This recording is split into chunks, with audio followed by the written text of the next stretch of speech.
Invité du buzz télévision du Figaro, Thomas Soto a souhaité défendre sa conteure et son amie Léa Salamé, qui fait face à de nombreuses critiques depuis qu'elle a pris la tête du 20h de France 2.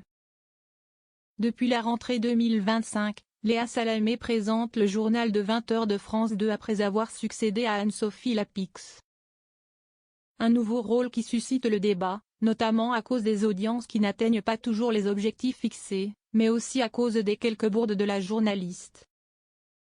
Par exemple, la compagne de Raphaël Glucksmann suscitait la polémique lorsqu'elle recevait Marion Cotillard le 15 septembre dernier. Face à la comédienne, la journaliste a souhaité évoquer la rupture de celle-ci avec Guillaume Canet, survenue l'été dernier.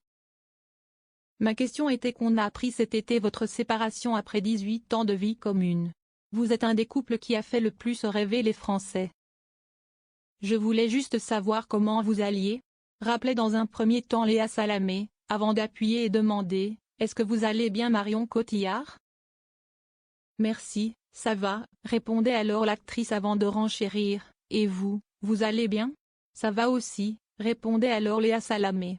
Quelques jours plus tard, la présentatrice du JT s'en mêlait les pinceaux alors qu'elle recevait Henri Guénaud sur son plateau. Claude Guéant encore un mot sur cette condamnation, lâchait-elle avant de se faire reprendre par son invité qui a souhaité lui rappeler qu'il n'était pas l'ancien ministre de l'Intérieur. Ça tombe bien, ce n'est pas moi. Henri Guénaud pardonnez-moi, s'excusait-elle finalement le 25 septembre dernier. Quelques boulettes qui ont entraîné de nombreuses critiques envers la compagne de Raphaël Glucksmann. Une situation qui agace fortement Thomas Soto, son ami et ancien collègue. Invité du buzz télévision du Figaro, le journaliste a dénoncé les nombreuses critiques faisant suite aux erreurs de sa consoeur. J'ai vu un papier qui disait, je crois, la nouvelle boulette de Léa Salamé. Ça va, tu confonds Henri Guénaud et Claude Guéant, ça peut tous nous arriver. Moi, ce matin, j'avais Sébastien Chenu. Je me suis dit depuis hier, il ne faut pas que je l'appelle Sébastien le cornu, ça aurait pu m'arriver, explique-t-il. Le journaliste, qui a présenté l'émission politique avec Léa Salamé explique qu'on a le droit d'aimer ou de ne pas aimer un journal.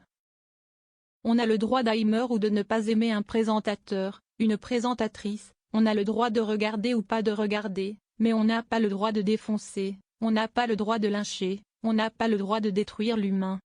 Léa, je veux dire, on n'a rien inventé ce matin en disant qu'elle cesse présenter un journal, qu'elle cesse présenter une tranche, qu'elle cesse animer. Lâchez-lui la grappe quoi, a-t-il conclu, solidaire envers sa consoeur.